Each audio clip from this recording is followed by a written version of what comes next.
pulling everybody on your feet. Let's warm this up. I don't care if Ellen did this and she really didn't do this first. And just warm yourselves up. Let's get into some mood here. Let's get into some fun. We're gonna do this right. We're gonna have a lot of fun. This is gonna be your usual Q&A. You can move it. You can shake it. We're all white people in here. No one's gonna make fun of us. We're good. No one from the hood's gonna go, oh, Lord, you should have seen these white people trying to dance and DJ Cool. It was ridiculous. All right, you can sit down. It's good.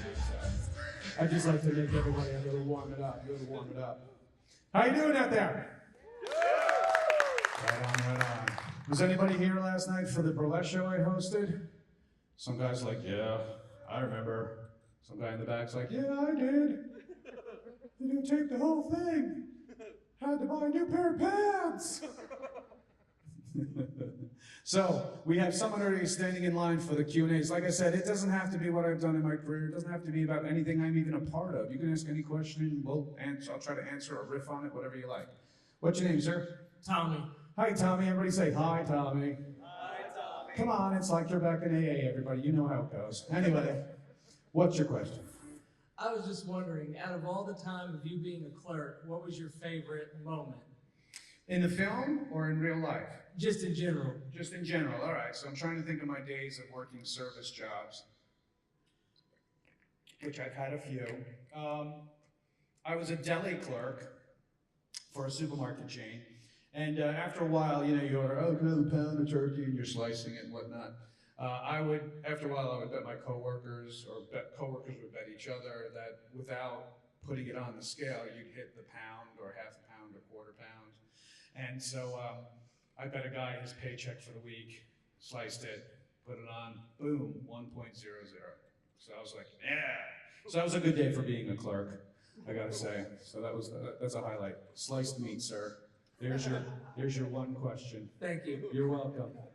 By the way, I'm not like Sarah Huckabee Sanders. You can't do follow-ups here. The size of the crowd's not huge. It's not like, no, sit down, Jim Acosta. Silent Bob, how are you going to ask a question, Silent Bob? I don't read American Sign Language. This is the American Sign Language I know. Or this, or that, or whatever. What can I help you with? Alex, wasn't it? Yeah. Look at that, memory. In the first Clerks, when you're on the rooftop playing hockey, Right. the cinematography did a great job, but it looked very small. Yes. How was that experience, and how did you make sure it didn't fall off the roof? Okay. The roof itself was probably about as big as the stage, maybe a little further. Like if that's the front of the store, and you walk in and that's the back of the store, it was about this wide, with buttresses in between each store that came up high, about high. And then with, what's going on next door? Am I missing something where they're all screaming like little kids? Anyway, there's a whole bunch of refrigeration units on the roof. So Kevin had to get the camera to an angle where you never saw the refrigeration units for the most part, and B, make it look like we could only skate like 2 to 4 feet before we'd run into something. So that's why if you ever see that scene again, it's cut so quickly and choppy and stuff because there's no way at all you can play hockey on that roof at all. But from below, when you look up and you have a couple of us skating by for a camera, it does look like you can play hockey. Because in that town, actually, that town was really cool. The township actually invested in building a roller hockey rink in the park with boards and lines and everything and goals that you go to the rec center and then hand them like some down payment and they give you the goals so that if you steal them, you're paying for them. But they actually had a really cool rink. That's where Kevin and his friends used to live. Where I used to live, you would take over a tennis court and literally take off the net, and then that was your rink, so to speak. So, yeah, it would have been nice if we really could have played a full contact kind of hockey, but I think it worked in the end. Thanks for the question. What's your name, buddy? Hey, Chad. Chad, everybody. Hi, Chad. Come on, get on. Hi, everybody. I know everybody likes to wake and bake from time to time, but come on, get on. I was wondering, I don't remember if this has ever been addressed or not, but are Dante and Gil twins, cousins, people that happen to look alike? This has never been addressed in the sense like we put down a definite, like here is the Hicks family tree. And so, yes, it was Gil Hicks, and then Sean Hicks was from Chasing Amy, and then Grant Hicks was the newscaster in Dogma. They are all related in some capacity. How? We left it up to the viewer's decision. So you're saying he's a twin. I'm just saying, so that's what you're saying. They kind of look alike. I know, I get that part, right? But imagine having Thanksgiving dinner where you have Dante, Gil, and Grant, and then Sean Hicks, and then the mother being like, Dante, why can't you be like your brother Grant? He's a newsman, and Sean's the head of a record and TV company, and you're just as worthless clerk. I mean, I think that'd be a hilarious show. I could be like Eddie Murphy. I could play the mother as well. It'd be awesome. I think we're onto something. You should go pitch that to Kevin. All right, I'll do that. Thank you. There you go. It's like, when does this end? Hello. Oh, what's your name? My name's Josh. Josh. Hi, Josh. We're all friends here. Go ahead. First, I just want to say that Clerks is a very important movie to me because I work at Goodwill and deal with a lot of crap, and I find myself saying, Whoa, wait. Listen to what you just said. You work Yes. at Goodwill, you just said? yes. I work at Goodwill, and I put up with a lot of crap. That's not Goodwill, sir.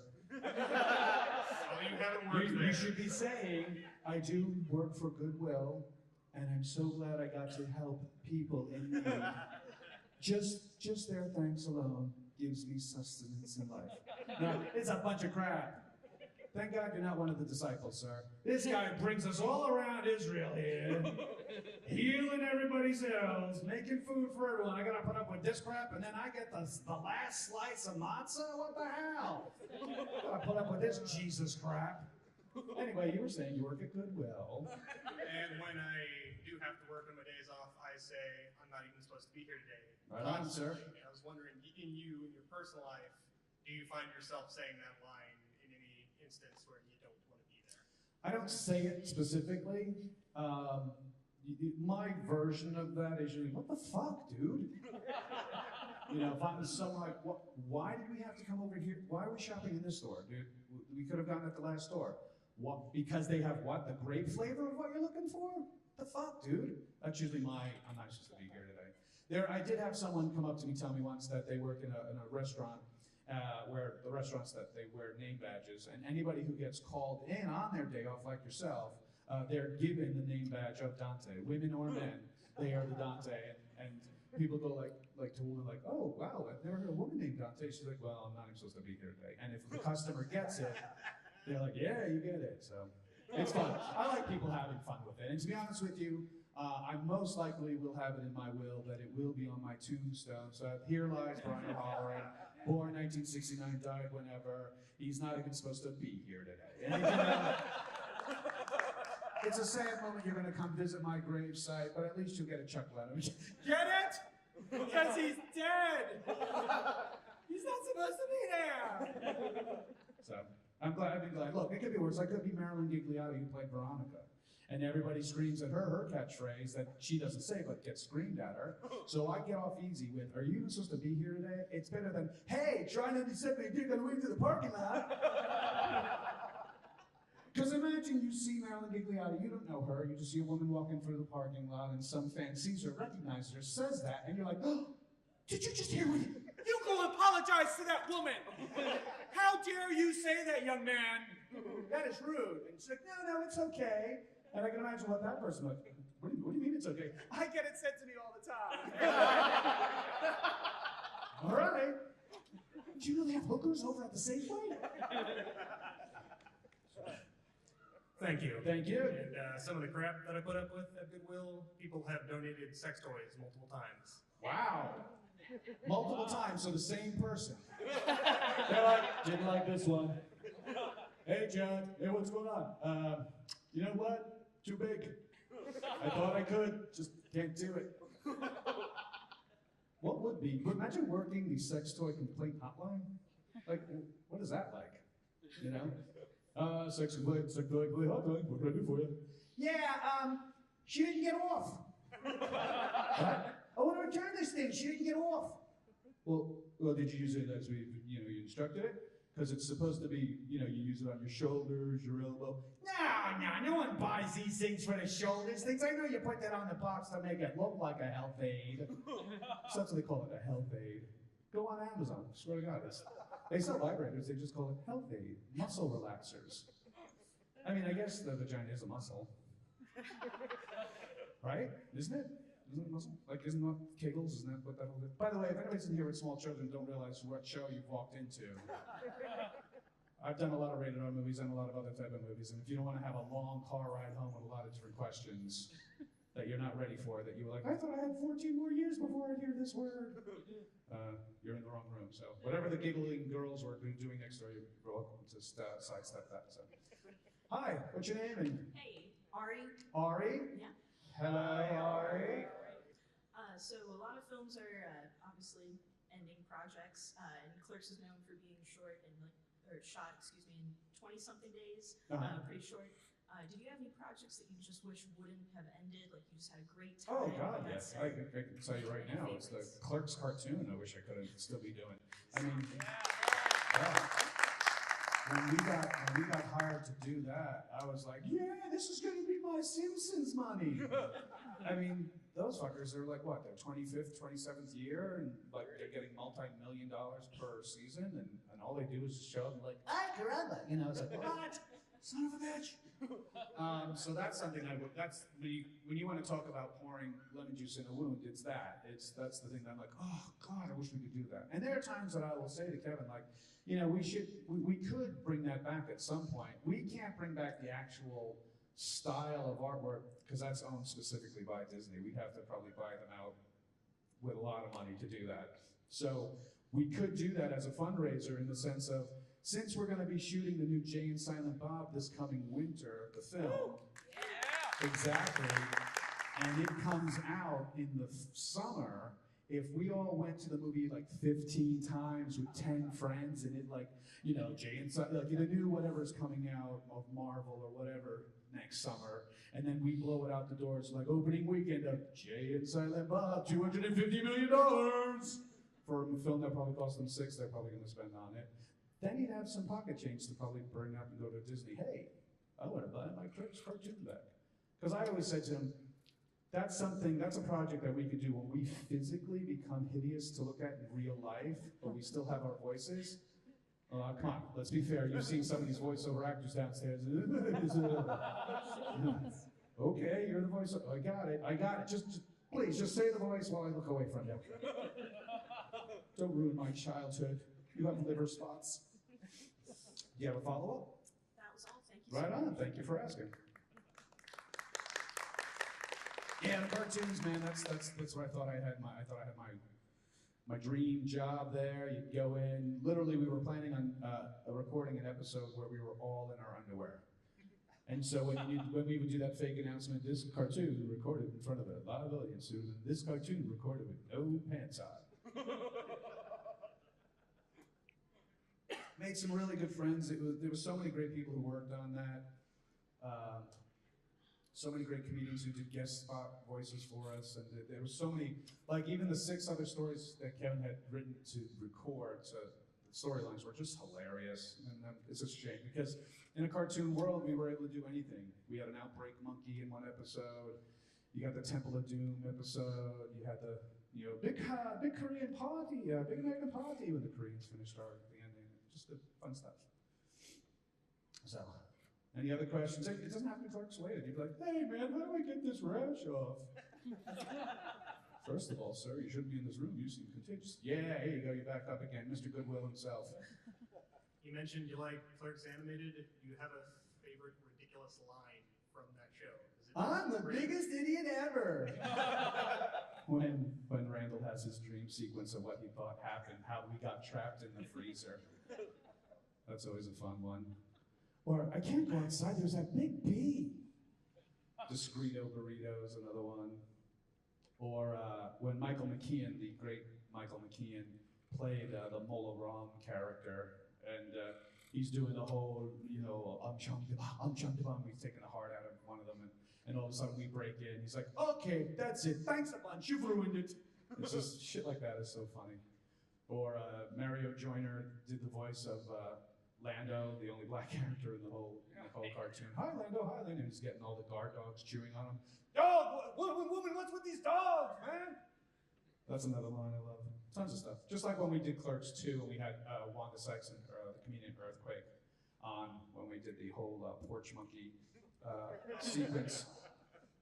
And so if anybody has the DVD of Clerks 2 and they do the deleted scenes or the extended scenes, we just gave them the subject matter of what, just listen to the conversation with Dante, Randall, and Becky, and then just riff. And for 11 minutes, it was just Wanda Sykes and Earthquake just listening into conversation, and then they were just riffing. And Earthquake saying something, and Wanda would say something, and we're behind the camera watching this, and we're just like... and we're looking at Kevin, and he's just like, keep going. They're going and going. Finally, when Kevin said, cut, we're like, ah! Oh, Jesus, no!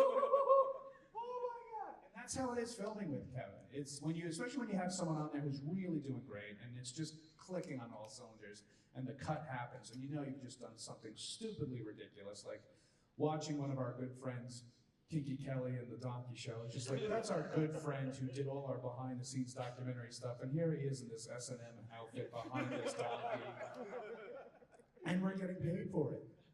It's just bizarre. You have a question, sir? My name is Patrick. Hi, Patrick, everybody. Right on. I just have to ask, watching all the commentary on the different DVDs, Kevin Smith tends to be very long-winded as far as setting up deleted scenes and whatnot. Long-winded? Sir, he's a storyteller, we like to say. Wow, long-winded. I just wondered on set, by the time he gets to setting up the scene, did you have to remember which scene you were filming at that point, or was he pretty short with that as far as? Once we're ready to start shooting, we're having fun, and we're pretty much all business. And to be honest with you, there's not much explanation going on, especially with us who've worked with them going on now 25 years. We know, everybody knows what do you need out of it, and you're like, so you want something like, Randall, what are you doing? And be like, no, do a little calmer, but more pissed. Like, Randall, what are you doing? Oh God, that's right. We're not right. Ready to go. Roll camera, and it's that type of thing. It doesn't get into deep. That's what the rehearsals. We usually do a month beforehand of just rehearsing, where we'll come in, do a couple hours at a location, and then the next day, and then when we finally get to the locations, now we're rolling. If we have that luxury. With me and Jeff, we wanted to have that luxury.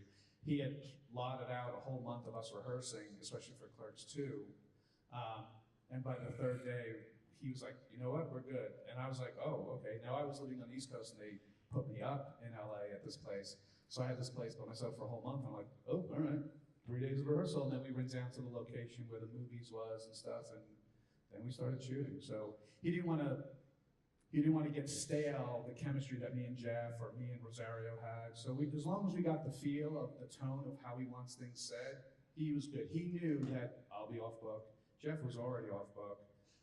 And obviously Rosario is a professional, so we didn't have to worry about her. And so doing all that was a nice kind of thing. It is, I tell people, it's like, my family couldn't afford this, but if you were ever a kid in school and then on summer you had a summer camp that your parents sent to you, and you were amongst other kids from other neighborhoods and other schools, and you had a summer camp for like 4 or 5 weeks, making a film with Kevin is like that. He's getting all these people together that you love hanging out with. You're in a 4 or 5 week or 2 month kind of thing, and then the best time of your life, you create the greatest memories, and then camp's over and you're going back to your regular life kind of thing, or back on other projects. That's the feel of it. It's good seeing these same people again, like I'm hearing who he's bringing on board now for the new Jane Silent Bob. Like, oh, it's gonna be great working with him again. Or even technical crew, like a sound guy, or a DP, or the guy who does the sets and props, things like that. It's like, oh, this is gonna be so good again, and so I'm really looking forward to it.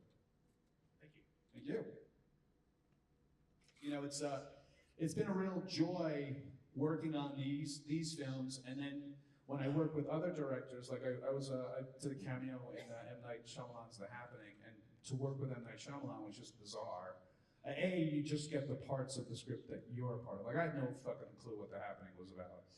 And I was even goofing with him at one point. So I'm on set, he came over in his SUV while we were in this little holding area. He's like, hey man, I just want to say thank you so much for coming on board with this. I've got to tell you, the movies that you would do with Kevin is just such a great, that independent flavor. I love it a lot, blah, blah, blah. I'm like, thanks, man. And as we're setting up, looking at this setup, has anybody seen The Happening? Yeah, I know, nobody did. So we're watching this setup of this elaborate kind of thing that has happened in the movie. And he's like, so what have you been up to, blah, blah, blah. And I kind of got the feel we were cool with each other. First of all, you call him Knight. Hey, Knight, what's up? Knight, what's up? So, what you been working on? Talking to myself. And then I go, by the way, Knight, I gotta tell you something. I'm a little disappointed. He goes, what? Yeah, I'm a little disappointed what I'm seeing here. And he's like, what do you mean? He goes, well, when I auditioned, you know, I came in, you had me read just this small segment of stuff. I did that, and I go, all right, and you guys hire me. I'm like, this is awesome. And then I get to set, and I see what's going on here, and I'm a little confused and a little disappointed. He goes, what do you mean? I'm like, aren't we making the What's Happening movie? And he's just like, anybody from the 70s, there was a show called What's Happening. It was, the theme song was, Rerun, the catchphrase was, hi, hi, hi. And it was like, the music was like, and Raj and stuff like that. So here it is, this multi-million-dollar setup is going on, and the AD's like, we're ready for you. And he's like, hold on Knight's like, hold on a second. And then for the next 15 minutes, me and him were brainstorming on who we would cast in the What's Happening movie. So I was like, well, Raj could be Dave Chappelle, Rerun could be Keenan from SNL, and then we can get Shirley could be Wanda Sykes, and then we need a new young upstart to be the little kid who was the D, right? To play D, we need a new young upstart, which now would probably be Tiffany Haddish or something like shit like that. And then we just went on, it was just so funny. And they were like, what are you guys doing? I'm like, we're casting the What's Happening movie, back the fuck up. Making a deal here. So that was my memory. And I got to work with him, just like James L. Brooks. I got to be put in a film called with him, and which he directed and wrote. And my scene was opposite Paul Rudd and Reese Witherspoon. Eventually the scene I did got cut from the movie, but it's on the DVD extras as deleted scenes. And it was only cut due to time, but he's a guy who's been a TV producer. He's one of the producers and co-producers of The Simpsons cartoon. He's done every kind of sitcom from the 80s you can think of, and such great films. And he would direct, and he would laugh at his own material. And we would be burning fucking film like crazy, because he's like, ha ha ha! Literally that loud. And the sound guy's over at his table going like, what the fuck is he doing?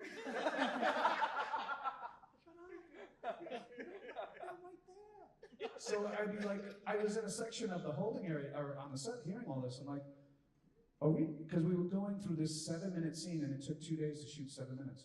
And I finally said, and this is when 3D films were being big to be released. I'm like, let me ask you a question. To one of the production, are we shooting this in fucking 3D? Like, why are we've said the same 15 sentences for a whole fucking day. Is someone really fucking it up? Or no, he just keeps laughing. The sound guy can't use any of that. I'm like, well, fucking do Jackie Chan shit. Shoot the whole thing silent and then just dub it over. Which that's what he did. Jackie Chan movies, originally, he would never shoot with a sound on set. They would just do all the action and say things but not record it. And then everybody would come to studios months later and dub over their own dialogue. It made it simpler. They didn't have to worry about helicopter noise. Oh, someone farted in 2 miles away. You know. So that's that. We have a question. Hi, I'm Josh. Everybody? Hi, Josh. There we go. Now we're on I'll it. get back at AA. You mentioned you'd like to go back and work with a lot of the familiar people, especially from the Askewniverse. I was wondering, what are some of your favorite stories, particularly with some of those people, like Jason, Jeff, and Jay? Some of my favorite stories surround Jay a lot, actually. He's kind of like the cheerleader, the minstrel, the court jester on set. He's always, he's just got a lot of energy. That's just him. He's just bouncing a lot. So, and now, since he's been sober, I think now going over 10 years, clean and sober, his addiction is cigarettes and Red Bulls. Like, he drinks an enormous amount of Red Bulls. Like, dude, how does your brain even let you sleep with all that fucking crazy caffeine in you and the sugar no less? So, one time we're on the set of Clerks 2. The movies was on this little, this was an old Burger King that had been closed and condemned. It was actually slated to be flattened. So something else to be built there. And then a Days Inn hotel right next door, where when you opened your room, it went right out to either the parking lot, or if you're on the second floor, it went to a railing where you saw the parking lot. So it wasn't like a hotel where you walked in a nice lobby, and it was that kind of hotel. So instead of everybody renting a whole bunch of trailers, actual, like trailers that you stay in while you're waiting to be called out to do your scene, they said, let's just take over the whole top floor of all 20-something rooms of the Days Inn. We'll make that our dressing rooms, our trailers, our makeup department, and even one suite Kevin set up as his edit. He brought in the computer equipment and he would edit during our lunch hours. So while we were eating lunch, he was up editing the scenes from 2 days ago and stuff like that. And at one point, he brought us in to see things as we were shooting. That's how he likes to edit. So we're up there. Jay's got this room. See this curtain that goes this way? So the long pathway, you're in the parking lot. His door, you can see right into his room. And then as he looked out his door in his room, he just saw the pathway to everybody else's doors, which were this wall, let's say, of old doors. So we were on a break and stuff like that. And me and Rosario talking, we're just leaning on the railing, talking about something, whatever. And so down there we hear, Rosario! Hey, Rosario! I'm like, what, Jay? Come here! Let me show you something. What? I gotta show you. Just come here. So he goes. I'm like, oh, I gotta see what's going on now. So I follow her, and as we walk in, he always, whenever he would get set up on a set, if he knows he's going to be on a production for a while, he'll go to the local Target or Walmart, and he'll buy like a big 50-inch TV, and he'll buy like a stereo, and stuff like that, and then after production would wrap, he would just return, like, oh, this is what I want, and get his money back. Or if it's a 5 or 10% restock, he doesn't care, he just pay it. You just want to have this type of luxury into whatever he's being at. So this big screen TV, and he's got a DVD player and stuff like that, an Xbox, whatever it was. And we walk in, and frozen on the screen, he's like, I love this movie you were in. And frozen on the screen is her in the movie, Alexander, fucking the shit out of the Irish guy in that movie who played Alexander. And he hits play, and she's like, Jay, stop. He's like, oh my God, you got so big old floppy titties. He tried to do that to her twice, and she's like, fuck you, Jay. But it's stuff like that, those type of stories that I really enjoy. It's stupid, goofy shit. There you have it. Thanks for the question. Hi, my name's Kyle. Hi, Kyle. And I've always wondered, why is Dante in the closet at the beginning of Clerks? Ooh, look at you reading into homophobia. No, it was just, if you noticed, we cut to a dog lying on my bed. And then I probably had a rough night the night before, so I was like, just fuck it, and just went and crashed in the closet, like hanging up something, and boom. Yeah, it's not like sort of meta type of thing where it's like, he's coming out the closet. Look at him, he doesn't want to be here today. Who else is in that closet? Holy shit, is this Narnia? What the fuck? No, it was just how we thought we'd have something funny to start the movie with, and that was it. That fucking dog shit in my house, though. The house that we used as my place, I was living in a house that we were renting on the off campus of Rutgers University in New Brunswick, New Jersey. So I had 4 other roommates. And so I said, oh, you guys can come shoot at my place. It doesn't matter, blah, blah. Bring the dog. Dog's name was Haiku. He's since passed. And as we're doing a waiting and setup and no one's paying attention to the dog, in the middle of the room, this dog takes a dump. And I'm like, dude! Dude! What the hell? And so they cleaned it up and spot cleaned it, bought those cans of that upholstery cleaner shit, sprayed it. So. But yeah, that's the beginning of falling out of the closet. Anyone else? So when people say to me, like, so what was one of your funnest films to do, or what was your favorite? And I tell them it's pretty much a standard answer, which is, they're all special to me. It's like asking her mother her favorite child. They're all special in their special ways.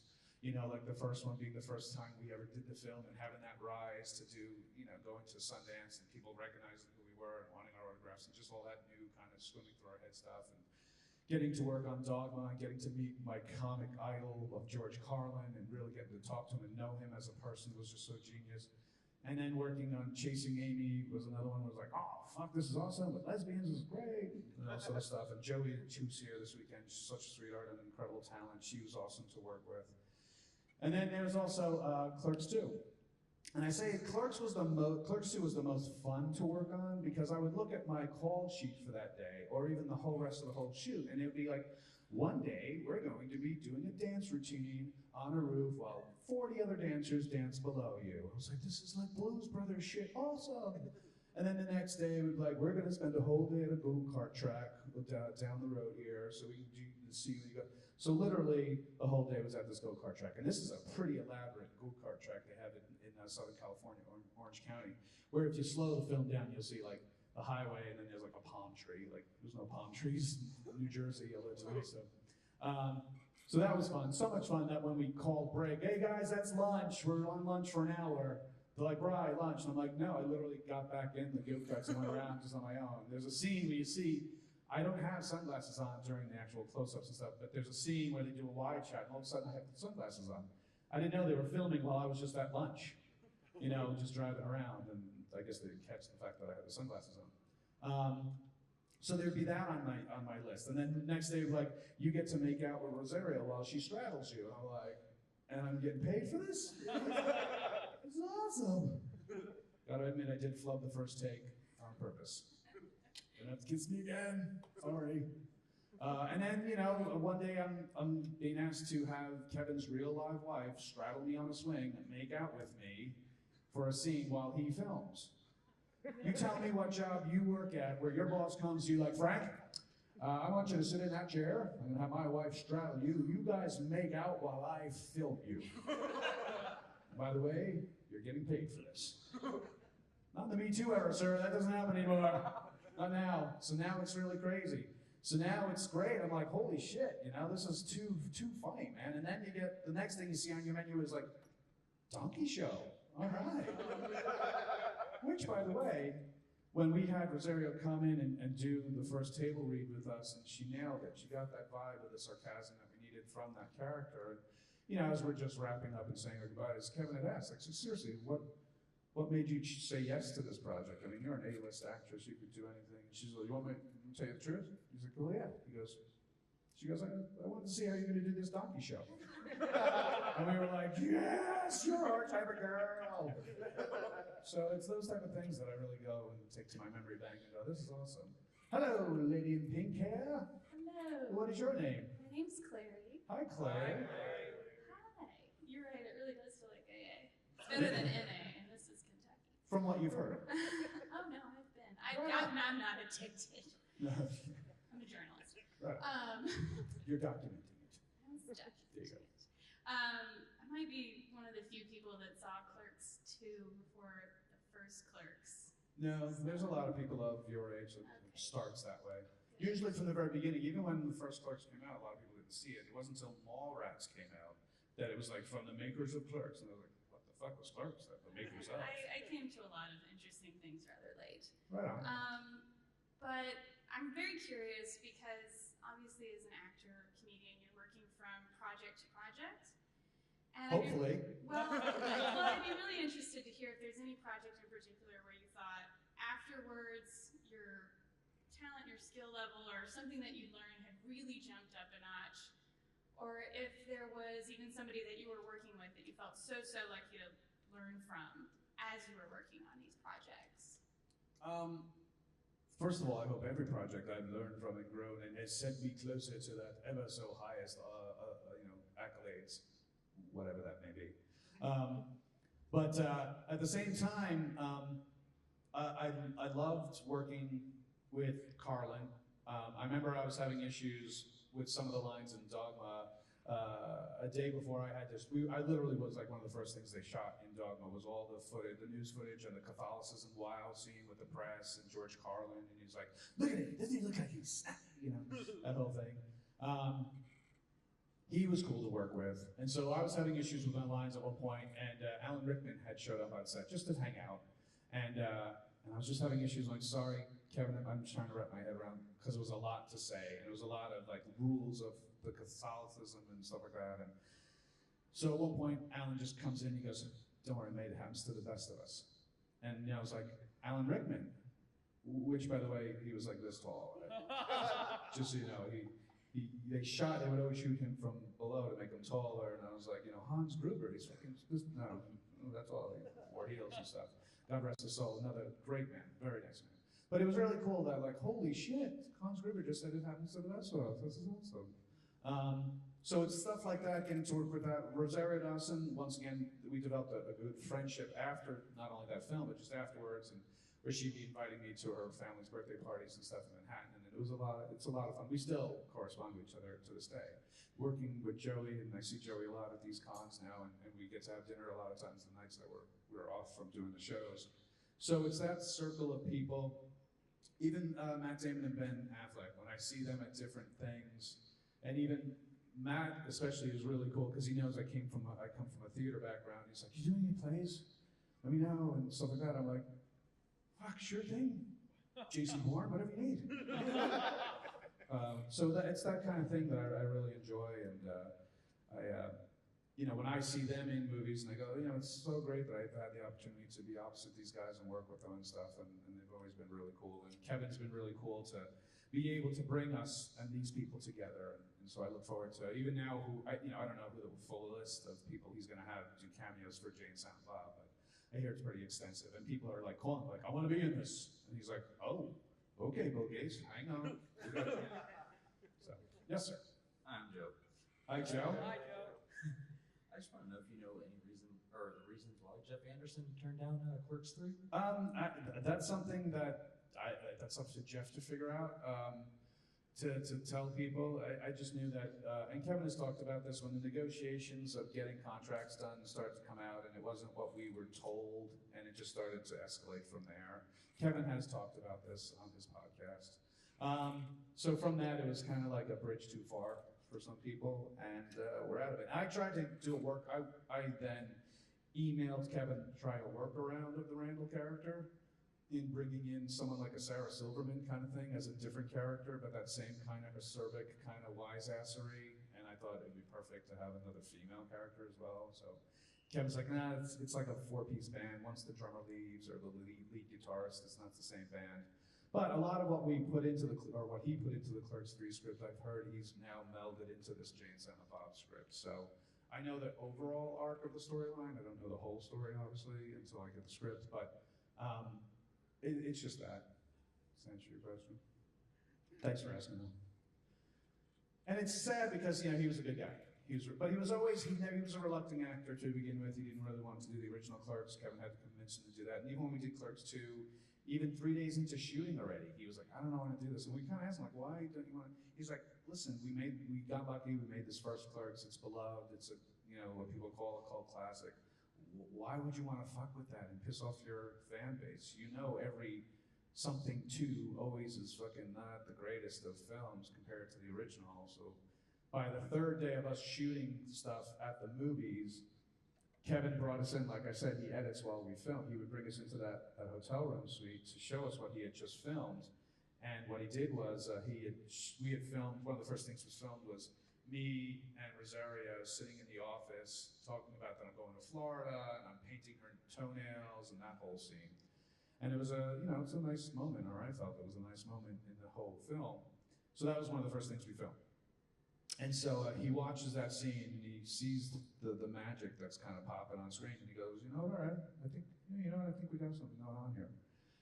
And so to this day, I think, "Whew, God, we didn't show him the fucking donkey scene first." What the hell are we doing? Can't do that. Oh, sorry, Jesus. So it was another killer scene of that. Trevor Furman, another hilarious guy. How are ya? Hi. What's your name, sir? My name's Galvin.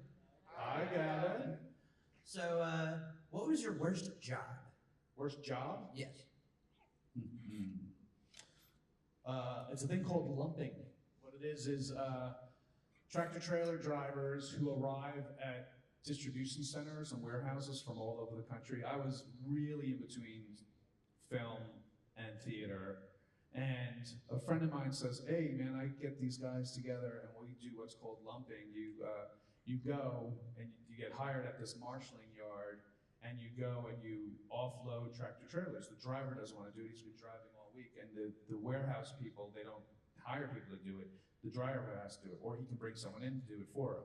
So we would be called lumpers. So we would get, if we were allowed to use their forklifts, otherwise it was just pallet jacks, and we would just pallet jack, or sometimes even stupider, we'd have to hand unload pallets of, and this was, the division I worked for was produce. So I would be offloading cases of like heads of lettuce or fucking rhubarb or or mushrooms or whatever it was. And I did that for 3 months to the point I was like, no fucking way am I doing this. Because I just like, my back, this is like, I was 20, maybe gonna be 21, I'm not even sure. There was that. There was a time that I had a friend ask me help him to do roofing, and that lasted a half an afternoon. Because he's like, bring the shingle, the bundles of shingles, and fucking, he didn't have the shingle lift that you attach to your ladder. Anybody know that job? You know, that's the way you do it. Or you have the company come with their own lift and put the whole bale of it on the roof itself. So I did that, and I was like, the physical labor shit didn't work out for me, that job. But so I would say those would be my two kind of worst set of jobs. Listen, there are much, much worse jobs in this world, and I am thankful that I've been able to do what I've done. But one thing that is always been taught to me by my Irish Catholic parents is like respect. You must respect everybody for what they do. So anybody and everybody I'm respectful with.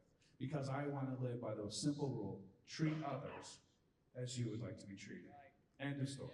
Every single time. Time I see someone with a name badge, I'm like, hey, Phil, how you doing today?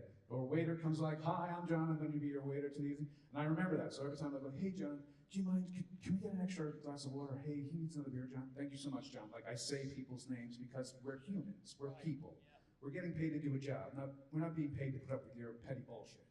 You know, and so even celebs sometimes, when I hear some certain stories of somebody getting grumpy or lacing it into a volunteer, so I'm like, they're volunteering here, dude, and they're fans. Why would you want to be that way? So it's that type of thing where I just go, nope. Now listen, you want to fucking poke the bear or fucking pull at the tail of the bull, I can turn on you on a fucking dime. Next thing you know, we're gonna have it. But for the most part, I don't even get to that whole. I'm just like, yeah, you know, having a hard day. I get it. You know, I'm supposed to be here today. I did that movie. I know it. Gas station clerk myself, so.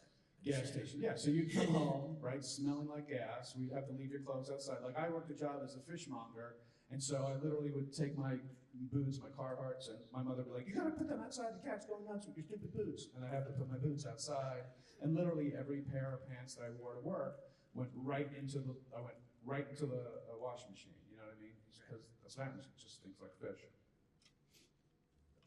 Thank you. No, thank you. You guys are finding out such levels of me. The dark, deepest secrets. Make 7 or make 17?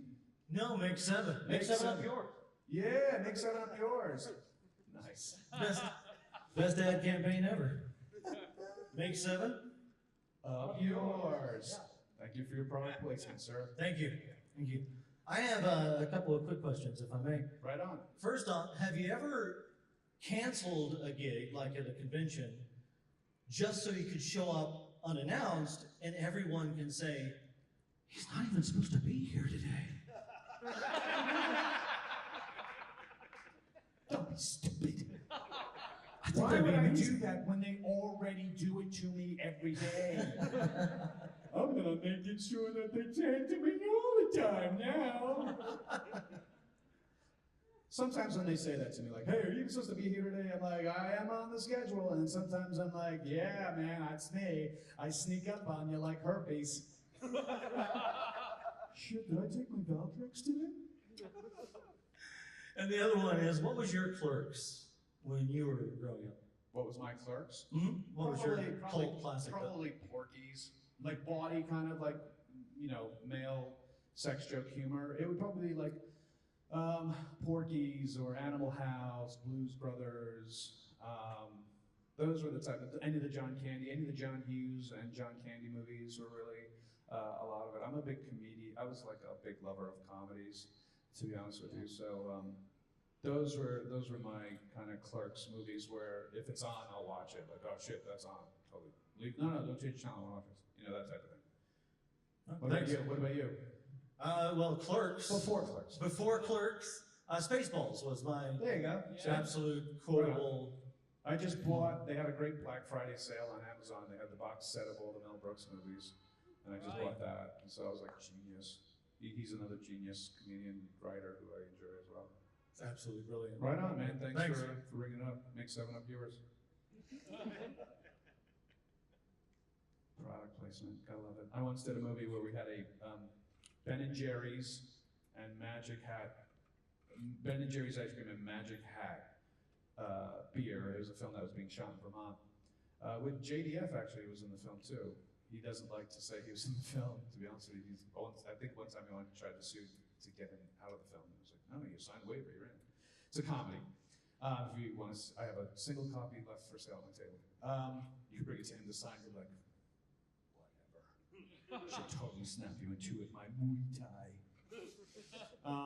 And so on set forever, it was like we always had at least beer and ice cream.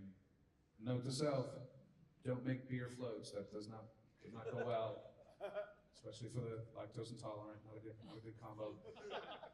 Because you're too drunk to realize you're shitting your pants and you're not getting. Oh my God, I'm so gassy. Oh, this beer is making me, oh wait, no, it's the ice cream. Damn you, Cherry Garcia! Oh, I need a new liver. What, too soon to make liver jokes about Cherry Garcia? Come on. No. Okay. Anyone else? Any complaints, any questions? There we go. I'm Mike. Hi, Mike. Greatest American hero. If this hadn't worked out for you. If this didn't work out, this whole panel, it'll be over in a few minutes. I'll be fine if this doesn't work out. Did your parents want you to do this kind of work? Did you have a backup plan? No, actually my plan was to be an automotive engineer. My father was one, he was a mechanic as well. I loved going, he worked for the French car company Renault when they still were selling cars here in America. He worked at the American headquarters in Inglewood Cliffs, New Jersey. I would go in to work with him on weekends to learn things. It was so cool in the 70s because literally back then when we lived in the Bronx, he would just, here's $5, go downstairs, go around to the corner store, get me a 6-pack of Schaefer and some Kent cigarettes. And I was like, oh, hey Angie, 6-pack Schaefer for my dad. Okay, bye. You know, I'm a 7-year-old doing that. It was awesome. And then working at that having him bring me in on the weekends to his place of work, he'd be like, you know, I need little rambunctious and stuff. I'd learn every tool that there would be in this professional giant, as big as this room is, garage and stuff. And he was the new car prep manager. Back in the day, when you bought a new car, you didn't drive it off the lot with like 10 miles on it. Back in the day, there was the thing called new prep manager, and they would take your car and put 100 miles on it to make sure every fucking thing worked. There was a squeak there, the radio worked, everything worked. So you never got handed over a car and realized, oh my God, the spare tire is flat. Like he was the guy. So we never owned a car for quite a few years. Every night he was coming home with literally someone else's brand new car, and it was awesome. So when I'd be at his place, he'd give me the keys of just a used car that was traded in that they're probably gonna crush. And they had a huge, giant acreage of parking lot and storage and stuff. So I would just drive cars. I'd drive a car around that area. Like, don't leave that area, just stay there. Like, you know, 9-year-old, like literally like short round with the blocks on his fucking foot to hit the gas pedal. What's up with that, Dr. Jones? You know, that type of thing. And so that was my path, what the path I wanted to do. And when I was in high school, and then my father passed away when I was 15, and it just crushed me, just crushed my world. And I had a circle of friends who were doing D&D, table gaming, Starfleet battles, you know, miniature games and stuff like that. And I got into role-playing because I was in such a bad mindset. I wasn't doing well in school. My mother took it hard too, and my 2 older brothers, they were old enough, so they were already out of the house. But it was role-playing, D&D, champions, villains, vigilantes, DC heroes, Middle-earth role-playing that kept me off the streets and getting into the wrong things. That doing that, character development, when I'm gonna be an orc, blah, blah, blah, or I'm gonna be a paladin elf, or whatever it was I was creating, I would start creating these characters, and then when we would role play, I was actually acting during the role playing. I was that kid at the table of table gaming that was like, I whip out my sword and I'm going to strike you down, you wraith, you know, things like that. But dude, just roll for a fucking initiative, stop it. You know what I mean? It was that type of life that kept me off of doing something wrong. But I wanted to be in that world because the world I was living in was so sad. So, in doing that, got me into acting. Like my one friend then would say, hey, you should come and audition for the school play. It's like, all right, cool. and started to do school plays, and then from there went on to other things. So that's how it all started. Like Kevin auditioned people as extras for the original Clerks out of a theater I had done stage work out of. And so a month later when the auditions came by, I was like, all right, and auditioned, and he liked what I did. Like, he had already cast the main characters at that point. He liked what I did, and he's like, man, if he can do that, he can totally do a sappy clerk, and that's how I got the gig. So I would have been, like, I still like cars, I still follow auto racing. I still know when I go to buy a car, like, oh, well, you know, this, that, and the other thing. Like, I keep up with the tech, but I just never got into that field. But that probably would have been the field I went into. But I'm proud of what I do. I'm very blessed to have the fact that you people actually have spent a whole hour of your time right now just listening to me talk about what I've done and what I hope to do. And I just go, I'm touched. Yes? Hi, so I was wondering if there's any specific lines or roles that you've ever been asked to do that you completely refused or was reluctant to do? Fuck am I gonna care? What's the matter? What do you want me to say? What is the line that's in your head that you want me to say? No, not really anything. My husband's been teaching me and showing me a lot of your movies. And you're still together? Yeah, I just married in July. You just, congratulations! Have you shown her the movie Vulgar yet? And? Yeah. Right? It's disturbing. So look, if you've seen Vulgar and it's all good, you've seen the shit that I've done and said. I was wondering if there was ever any cutoff or something, but... Listen, I'm gonna tell you, and I only have like a minute or two left before we have to take this down. I'll tell you it's the weirdest, oddest thing. So people always say like, oh, when people come to these things, is there anything odd like that or anything you won't do? Someone came, Kevin used to have these things called Vulgar-thons. There were mini film festivals in Red Bank where he would show like 5 or 6 of his movies or movies that he helped his friends produce, right? So this is back in the mid-90s, early 2000s. We did them like 4 or 5 years in a row, and then we stopped because they got out of hand, and then Kevin got busy, and people couldn't get into these things. So one time we're showing Vulgar, we're showing Clerks, we're showing, I think, Chasing Amy and Mallrats, and another one called A Better Place or something else that he helped produce. And so we had people come up with their stuff, and we just sign, hey man, thank you so much for coming, and we'd sign it and stuff like that. Here you go, and we'd sign like the scripts that Kevin sells and stuff like that. And one guy's like, hey man, can you sign this? I'm like, sure. He's like, hang on. And he reaches into his backpack and he whips out this thing, and it's a 2-foot black dildo. On both sides. Like, fun for both. And so I'm like, what? He's like, I want you to sign it. So I'm like, well, I'm not touching that thing. It was all right. So I take a Sharpie, we had a pile of them, took a Sharpie. He was holding it like this. And I literally was like this. There you go. And then took that Sharpie and went right in the garbage. Right? And so I was like, dude, that was the fucking weirdest thing. And there's a picture of me, because I have it. He sent, there's a picture of me with, like, not my arm around it, like this. Next thing you know, years go by. I'm on this set of this film called Miss December in Philadelphia. And we're sitting in chairs as we're waiting for a setup, cameras, lighting is going on and stuff like that. And one of the main producer comes over and is like, hey man, how's it going? I'm like, yeah, it's good. You all right? Do you need anything? I'm like, no, I'm good. And we're just chilling. He's like, so I want to let you know, we met before. I'm like, oh really? He goes, yeah, we went to a Vulgar-thon. I'm like, oh, all right, those are great. Yeah, that's cool. You signed something for me. I'm like, oh, cool, like one of the VHS tapes or something. He goes, no, do you remember the guy who gave you the big 2-foot black dildo sign? I'm like, yeah. He's like, that was me. I was like, that was you? Yeah. And now I'm working on a film with you, for you. Yeah. I'm like, whatever happened to that 2-foot black dildo? He goes, I don't know, I lost it. And I said, lost it? Who did you lose a 2-foot black dildo into? He goes, I don't know. I said, so wait a minute, are you meaning to tell me that out in the world, there is a 2-foot black dildo with my name on it? He goes, yeah, I guess. I'm like, oh. On that note, I want to thank you all for coming out. You know that's going to be regurgitated in your memory bank later on tonight on the drive out, like, 2-foot black dildo. Oh my God. Someone, I said that story at another con, and someone did hashtag 2-foot black dildo. I was like, oh no, don't start that. Please don't start that. So there you have it. Just so you know, as you can say, when you asked, did you ever think that I would be, and here I am talking about 2-foot black dildo stories. So there, I've reached the pinnacle of what I'm supposed to do.